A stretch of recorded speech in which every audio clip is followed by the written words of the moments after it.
जगत्पति देहि में तनियम कृष्ण त्वाम अहम शरणम गतः।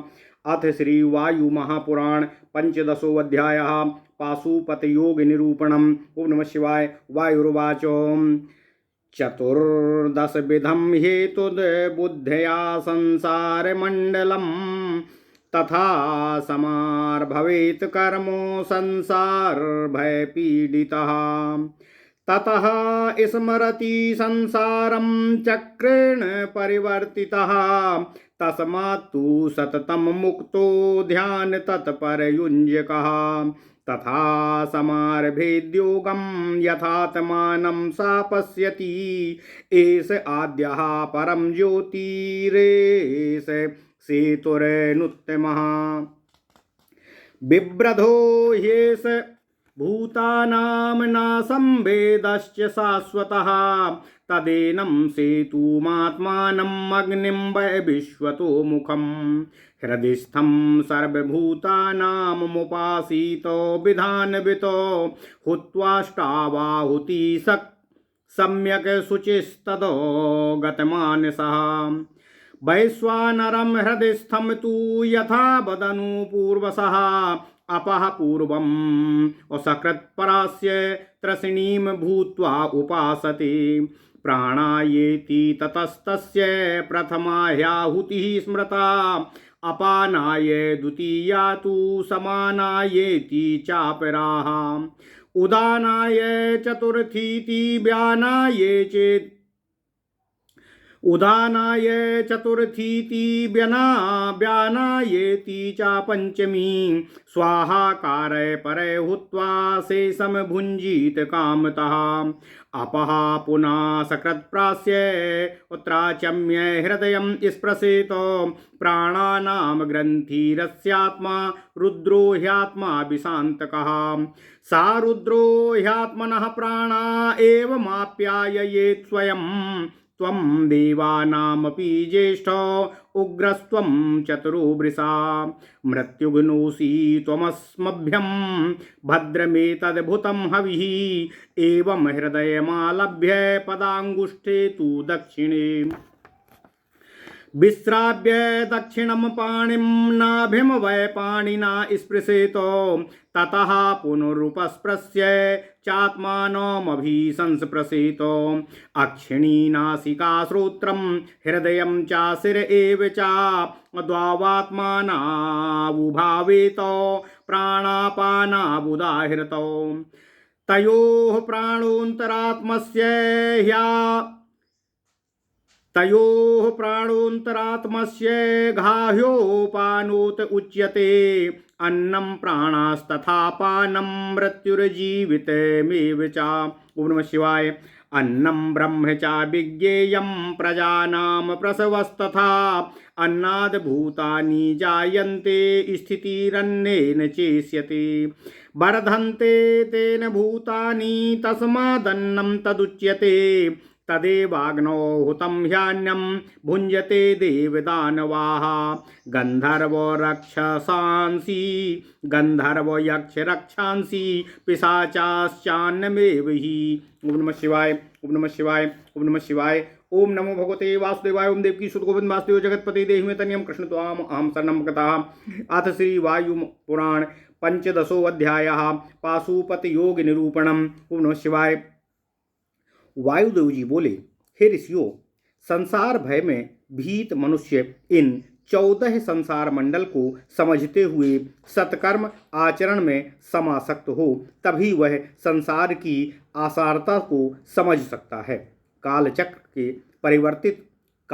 से परिवर्तित होकर वह संसार का स्मरण करता है। इसलिए योग मार्गानुसार ही मनुष्य को ध्यान साधन में तत्पर होना चाहिए।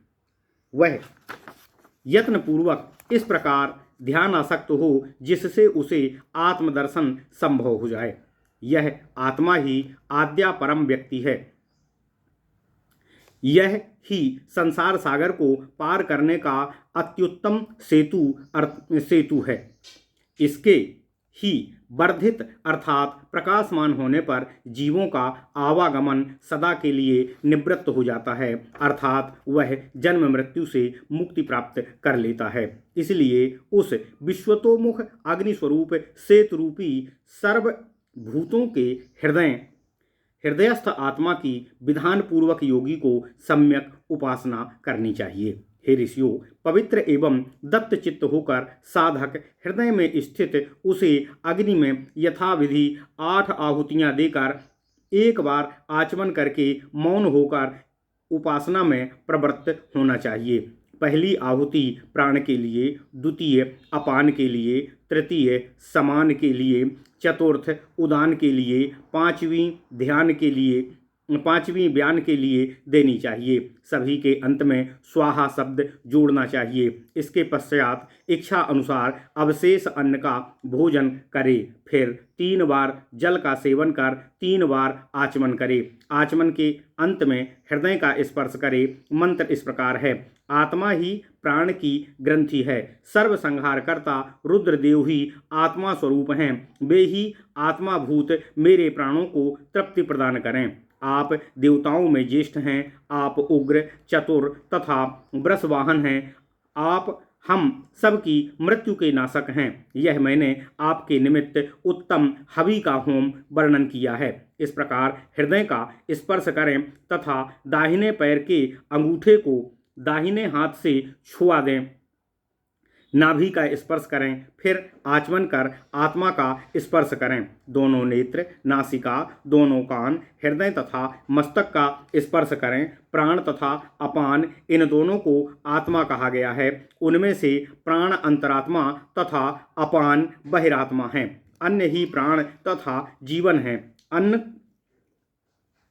का अभाव ही जीवों की मृत्यु है। अन्न ही ब्रह्म तथा प्रजा सृष्टि का मूल आधार है। अन्न से ही भूत समूह उत्पन्न होते हैं, अन्न से ही उनकी स्थिति होती है तथा अन्न के द्वारा ही भूत समुदाय की वृद्धि होती है, इसलिए इसका नाम अन्न है। अग्नि में उस अन्न की आहुति देने से देवता, दानव, गंधर्व, यक्ष, पिशाच सभी उसका भोजन स्वरूप उसको ग्रहण करते हैं। ओम नमः शिवाय, ओम नमः शिवाय, ओम नमः शिवाय, ओम नमः शिवाय। इति श्री वायु महापुराणे वायु प्रोक्ते पाशुपत योग निरूपणम नाम 15वां अध्यायः। इस प्रकार श्री वायु पुराण के पाशुपत योग निरूपण नामक 15वां अध्याय पूर्ण हुआ। ओम नमः शिवाय, ओम नमः शिवाय, ओम नमः शिवाय। अथ श्री वायु पुराण 16वां अध्यायः शौचाचार लक्षण निरूपणम्। ओम नमः शिवाय, ओम नमः शिवाय। वायुर्वाच अतः ऊर्ध्वं प्रवक्ष्यामि शौचाचारस्य लक्षणम् यदनुष्ठाय शुद्धात्मा प्रेत्य स्वर्गं हि चाप्नुयात्। उदकार्थी तु शौचानां मुनीनामुत्तमं पदं यस्तु तेष्वाप्रमत्तः स्यान् स मुनिर्वाससीदिति। मानव द्वावेतो तावेवाहुर्विषामृते अवमानं विषं तत्र मानस्त्वमृतमुच्यते। ओम नमः शिवाय, ओम नमः शिवाय। यस्तु तेष्वप्रमत्तः स्यात् मुनिर्नावसीदति गुरोः प्रियहिते युक्तः सा तु संवत्सरं वसेत्। नियमेष्वप्रमत्तस्तु यमेषु च सदा भवेत् प्राप्त्यानुज्ञां ततश्चैव ज्ञानागमनमुत्तमम्। अविरोधेन धर्मस्य विचरेत पृथिवीमिमां चक्षुष्पूतं व्रजेन मार्गं वस्त्रपूतं जलं पिबेत। सत्यपूतां वदेद्वाणीमिति धर्मानुशासनम् आतिथ्यं श्राद्धयज्ञेषु नागच्छेद्योगात्विक्षित्। एवं ह्यहिंसको योगी भवेदिति विचारिणाः बहनो विधूमे व्यंगारे सर्वविस्मिन्भो वज्यते। विचरेन् मतिमान् योगी नातु तेष्वेव नित्यशः यथैवमवमन्यन्ते यथा परिभवन्ति च। युक्तस्तथा चरेद्भौक्षं सताम धर्मम दूषयन् भौक्षम चरेद गृहस्थेषु यथाचारो गृहेषु च श्रेष्ठा तु परमाचेयं वृत्तिरस्योपदिश्यते अत ऊर्ध्वं गृहस्थेषु शालीनेषु चरेद्विजा श्रद्धानेषु दान्तेषु श्रोत्रियेषु महात्मसु अत ऊर्ध्वं पुनश्चापि अदुष्टोपतीतेषु च भैक्षचर्या त्रिवर्णेषु जघन्या वृत्तिरुच्यते भौक्षं यवाङ्गुतक्रं चापयो यावकमेव च फलमूलं पिबक्वं वा पिण्ड्याकं शक्तितोऽपि वा इत्येते वै मया प्रोक्ता योगिनां सिद्धिवर्धनाम् आहारास्तेषु सिद्धेषु श्रेष्ठं भैक्ष्यमिति स्मृतम् अबिन्दूयः कुशाग्रेण मासे मासे समश्नुते न्यायतो यस्तु भिक्षेत सा पूर्वोक्ता दुशिष्यते योगिनां चैव सर्वेषां श्रेष्ठं चान्द्रायणं स्मृतम् एकं द्वे त्रीणि चत्वारि शक्तितो वा समाचरेत आस्तेयं ब्रह्मचर्यं च आलोभत्याग एव च व्रतानि चैव भिक्षूणामहिंसा परमार्थिता अक्रोधो गुरुशुश्रूषा शौचमाहार लाघवं नित्यं स्वाध्याय इत्येते नियमाः परिकीर्तिता बीजयो निर्गुण वपुर्द्वर्धो कूर्माभिरेव च यथा दुष इवारण्ये मनुष्याणां विधीयते प्राप्यते वाचिरादेवाङ्कुशेनैव निवारितः एवं यज्ञेन शुद्धेन दग्धबीजो ह्यकल्मषः विमुक्तबन्धः शान्तोषो मुक्त इत्याभिधीयते वेदैस तुल्याः सर्वयज्ञक्रियास्तु यज्ञे जाप्यं ज्ञानिनामरौरग्रयं ज्ञानाध्ययने संगारगव्यमेतं तस्मिन् प्राप्ते शाश्वतस्योपलब्धिः दमः समः सत्यं अकल्मषत्वं मौनं च भूतेष्वाखिलेष्वाथ वर्जर्वम् अतीन्द्रिय ज्ञानमिदं तथार्जवं प्राहुस्तथा ज्ञान विशुद्ध सत्वाः समाहितो ब्रह्मपरोग्रमादि शुचिस्तथैवात्मरचि जितेन्द्रियः समाप्नुयुर्योगमिमं महाधियोः महर्षयश्चैव मनिन्दितामलाः। ओम नमः शिवाय, ओम नमः शिवाय, ओम नमः शिवाय। अथ श्री वायु महापुराण षोडशो अध्याय शौचाचार लक्षण निरूपणम। ओम नमः शिवाय। वायुदेव जी ने कहा, हे ऋषियों, इसके पश्चात मैं आप लोगों को शौचाचार के लक्षण बता रहा हूँ। इसके अनुष्ठान से शुद्ध चित्त होकर मनुष्य देहांत के पश्चात स्वर्ग को प्राप्त करता है। शौच समूहों में जल द्वारा पवित्र होना ही सर्वोत्तम होता है। इस प्रकार का शौचाचार करने वाले मुनि ही श्रेष्ठ कहे गए हैं। मुनिगण इस प्रकार के शौचाचार की प्रशंसा करते हैं। आलस्य रहित होकर जो मुनिगण इस प्रकार के शौचाचार का पालन करते हैं उन्हें कभी विषाद नहीं होता है। मान तथा अपमान को अमृत तथा विष कहा गया है। इनमें से अपमान को विष तथा मान को अमृत निर्दिष्ट किया गया है। जो मुनि इसमें आलस्य रहित रहता है उसे कभी अवसाद नहीं होता है। गुरु के हित कार्य में संलग्न जो मुनि संवत्सर पर्यंत उनके समीप निवास करते हैं तथा इस समय सभी यम तथा नियमों का आलस्यहीन होकर पालन में तत्पर रहते हैं, वे फिर गुरु से उत्तम ज्ञान प्राप्त करते हैं। ज्ञान प्राप्त करने के पश्चात गुरु की आज्ञा लेकर धर्मानुसार कर्म करते हुए पृथ्वी पर विचरण करते हैं। नेत्रों से भली प्रकार से अवलोकन करके ही मार्ग पर चलें। वस्त्र से भली प्रकार छान कर ही जल का पान करें। सदा शुद्धता पूर्वक सत्य वचनों का उच्चारण करें। इसे ही धर्मानुशासन कहा गया है। योगी को कभी भी श्राद्ध यज्ञ में आतिथ्य स्वीकार नहीं करना चाहिए। इस प्रकार योगी हिंसा रहित होकर रहते हैं। यह ही शास्त्रों का सिद्धांत है। गृहस्थ के रसोई घर की आग जब धुएं से रहित हो बुझ जाए, अंगार भी शांत हो जाए, घर के सब लोग आहार कर लें, तभी बुद्धिमान योगी को उस घर में भिक्षार्थ जाना चाहिए, किंतु एक ही घर में नित्य कभी नहीं जाना चाहिए। योगी को किसी की अवहेलना या तिरस्कार न करना पड़े, उसे इस प्रकार साधु सम्मत धर्म का उल्लंघन न करते हुए भिक्षा याचना करनी चाहिए। योगी सदाचार संपन्न गृहस्थ के घर पर ही भिक्षा की याचना करे, यही उसके लिए परम श्रेष्ठ वृत्ति होती है। ऐसा न होने पर फिर शालीन श्रद्धावान जितेंद्रिय महात्मा श्रोत्रिय गृहस्थ के यहाँ भिक्षा याचना करे, या फिर दुष्टता रहित अपतित गृहस्थ के घर ही भिक्षा हेतु जा सकता है, किंतु वर्णहीन गृहस्थ के घर भिक्षा मांगना योगियों के लिए जघन्य वृत्ति कही गई है।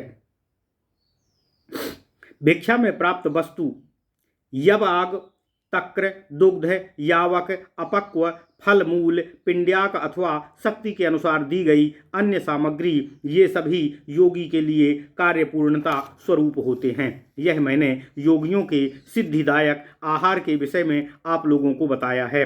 योगियों के लिए सभी भोज्य पदार्थों में भिक्षा से प्राप्त द्रव्य ही श्रेष्ठ होता है। जो योगी प्रत्येक मास कुशाग्र के जलबिंदु का पान करते हैं तथा न्यायपूर्वक भिक्षा की याचना करते हैं, वे पूर्वोक्त योगियों की अपेक्षा श्रेष्ठ होते हैं। सभी योगियों के लिए चांद्रायण व्रत सबसे श्रेष्ठ अनुष्ठान होता है, इसलिए शक्ति के अनुसार 1, 2, 3 या 4 चांद्रायण व्रत करना योगियों का कर्तव्य होता है। आस्तेय, ब्रह्मचर्य, अलोभ, त्याग, व्रत, अहिंसा, तत्व जिज्ञासा, अक्रोध, गुरु सेवा, शौच, लघु आहार तथा नित्य स्वाध्याय, यह सब नियम योगियों के लिए श्रेष्ठ होते हैं।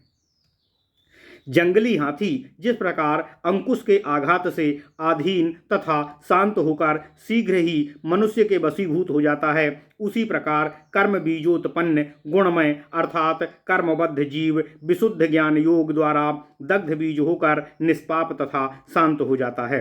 कर्म बंधन से मुक्त हो जाने पर उसे मुक्त जीव कहा जाता है। संपूर्ण यज्ञ क्रियाएं वेद की तरह हैं तथा यज्ञ में जप को ही ज्ञानियों द्वारा श्रेष्ठ कहा गया है। ज्ञान से संग तथा राग रहित ध्यान ही श्रेष्ठ है। इस प्रकार ध्यान प्राप्ति ही नित्य वस्तु की उपलब्धि है। शुद्ध सत्व के ज्ञानी जनों का कहना है कि सम, दम, सत्य, निष्पापत्व, मौन, सब भूतों पर दया तथा सरलता ही अतीन्द्रिय ज्ञान को उत्पन्न करने वाली होती है। जो समाधि तत्पर, अप्रमादी, ब्रह्मनिष्ठ, शुचि, जितेंद्रिय, आत्मरत्ती साधु पुरुष हैं, वे ही इस विमल ज्ञान को प्राप्त कर सकते हैं। महामती महर्षिगण इस योग को प्राप्त कर आनंदित तथा निर्मल आशय होकर विराजमान रहते हैं। ओम नमः शिवाय। इति श्री वायु महापुराणे वायु प्रोक्ते शौचाचार लक्षण निरूपणम नाम 16वां अध्याय। इस प्रकार श्री वायु महापुराण के शौचाचार लक्षण निरूपण नामक 16वां अध्याय पूर्ण हुआ। ओम नमः शिवाय, ओम नमः शिवाय, ओम नमः शिवाय। ओम नमो भगवते वासुदेवाय। ओम देवकी सुत गोविंद वासुदेव जगतपते देहि तनियम कृष्ण त्वाम अहम शरणम गतः। अथ श्री वायु महापुराण 17वां अध्याय परम आश्रम विधि कथनम। ओम नमः शिवाय। वायुर्वाच आश्रम त्रयमुत्सृज्य प्राप्तस्तु परमाश्रमम् अतः संवत्सरस्यान्ते प्राप्य ज्ञानमनुत्तमम्। अनुज्ञाप्य गुरुं चैव विचरेत पृथ्वीमिमामो सारभूतमुपासीतो ज्ञानं यज्ञेय साधकम्। इदं ज्ञानमिदं ज्ञेयमिति यस्य प्रसिद्धश्चरेत अपि कल्पो सहस्रायुर्नैव ज्ञेयं वाप्नुयात्। त्यक्तसंगो जितक्रोधो लघ्वाहारो जितेन्द्रियः पिधाय बुद्ध्या द्वाराणि ध्याने ह्यो दधेत। शून्येष्वावकाशेषु गुहासु च वने तथा नदीनां पुलिने चैव नित्यं युक्तः सदा भवेत्। वाग्दण्डः कर्मदण्डश्च मनोदण्डश्च ते त्रयः यस्यैते नियता दण्डः सा त्रिदण्डी व्यवस्थितः अवस्थितो ध्यानारतिर्जितेन्द्रियः शुभाशुभे हित्य च कर्मणा उभे इदं शरीरं प्रविमुच्य शास्त्रतो न जायते म्रियते वा कदाचितो। ओम नमः शिवाय। ओम नमः शिवाय। अथ श्री वायु महापुराण सप्तदशो अध्याय परमाश्रम विधि कथनम। वायुदेव जी बोले, संवत्सर आयु के अंतिम भाग में गुरु से आज्ञा प्राप्त कर तृतीय आश्रम अर्थात आश्रमस्थ का परित्याग कर चौथे आश्रम अर्थात परम आश्रम में प्रवेश करें। जिज्ञासु साधक ब्रह्म प्राप्ति में सहायक सारभूत ज्ञान की उपासना करता हुआ पृथ्वी पर विचरण करे। जो व्यक्ति यह ज्ञान है, यह ज्ञेय है, इस भाव से त्रसित होकर ज्ञानानुशीलन करता है, वह सहस्त्र कल्प जीवी होने पर भी ज्ञेय तत्व को प्राप्त नहीं कर पाता है। संगहीन, जित क्रोध, अल्पाहारी, जितेंद्रिय, बुद्धि योग से सभी इंद्रिय द्वारों को बंद कर ध्यान में मन को लगाएं। छत रहित शून्य जगह पर, गुफा में, जंगल में तथा नदी के किनारे बालू के ढेर पर नित्य योगानुष्ठान करें। वाक दंड, कर्म दंड तथा मनोदंड, इन तीन दंडों से जो निवृत्त होता है उसे ही त्रिदंडी कहते हैं। जो ध्यान निष्ठ जितेंद्रिय मनुष्य शास्त्रानुसार सभी शुभाशुभ कर्मों का परित्याग कर शरीर त्यागते हैं, उनको जन्म मरण पुनः प्राप्त नहीं होता है। इस प्रकार श्री वायु महापुराण के परम आश्रम विधि कथन नामक 17वां अध्याय पूर्ण हुआ। इति श्री वायु महापुराणे वायु प्रोक्ते परमाश्रम विधि कथनम नाम सप्तदशो अध्यायः। ओम नमः शिवाय। ओम नमः शिवाय। ओम